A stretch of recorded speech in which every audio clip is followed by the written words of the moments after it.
విశాఖ గీతం డెంటల్ కళాశాల ఆధ్వర్యంలో చిన్నారుల పాలదంతాల రక్షణపై అవగాహన కార్యక్రమం జరిగింది. గీతం శిశు పేరిట వైఎంసీఏ వద్ద విద్యార్థులను ఫ్లాష్ మాబ్ నిర్వహించారు. చక్కని పాట రూపంలో చిన్నారులు దంతరక్షణపై అవగాహన కల్పించారు.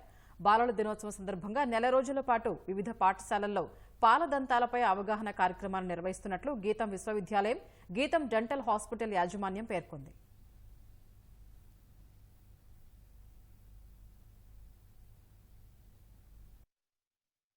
యాక్చువల్లీ మనందరికీ తెలుసు, మనకి ప్రతి మనిషికి 2 సెట్స్ ఆఫ్ టీత్ ఉంటాయండి.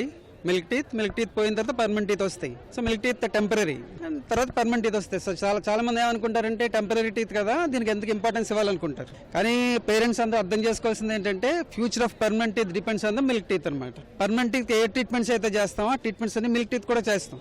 సో మేము యాక్చువల్లీ గీతం నుంచి వచ్చామండి. ఇది శిశు గీతం అని, ఇది children's day, part of children's day celebration చేస్తున్నాం. సో హోల్ మంత్ డిఫరెంట్ స్కూల్స్కి వెళ్ళి అవేర్నెస్ అని చేస్తున్నాం.